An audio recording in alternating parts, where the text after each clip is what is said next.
uze wirinde icyaha.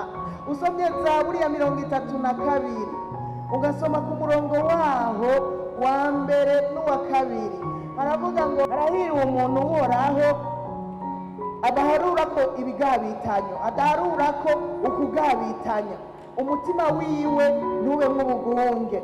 Harahiriwe uwahariwe ugucumura kwiwe, icyaha ciwe kigatwikirwa. Haleluya. Umuhigwe n'uw'Imana imuravye itamubona mu ivyaha, imuravye itamubonamwo kugabitanya, niwe muhirwe. Rero wirinde icyaha kugira ngo uzobe umuhirwe nyamuhirwe.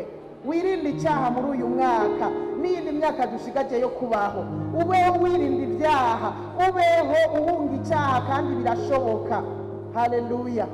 Birashoboka, batwitangiye imbere barabishoboye, na n'uyu munsi hariho abantu babishobora. Nivyakunanira ntuzuvuge ngo abantu bose barananiwe. Ingorane rero iyo umuntu hafize icyamunaniye aca yibaza ko n'abandi bose byabananiye.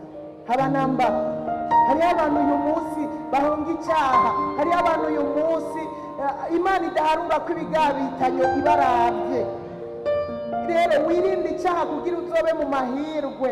Niwabura amahirwe ntuzuvuge ngo ni Imana yimanya amahirwe, azoba ari wewe byagoye, azoba ari wewe byagoye, ugira intege nke, usanga wagendeye mu byaha. Wirinde ibyaha. Rya jambo riri muri Zaburi ya mbere umurongo wa mbere, wirinde kuja mu moyo y'abanyakibi, ubwo niwaja mu moyo y'abanyakibi uzosanga uri mu byaha. Wirinde guhagarara mu nzira z'abanyabyaha no kwicarana n'abacokoranyi. Uvyirinde kugira ngo bikunde ibyaha bibe kure yawe. Muri ico gihe amahirwe uzoyabona, uzoyabamwo nta kabuza. Haleluya.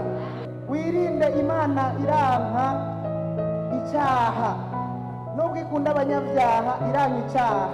Rero amahirwe azozibigwa gusa n'ibyaha byawe.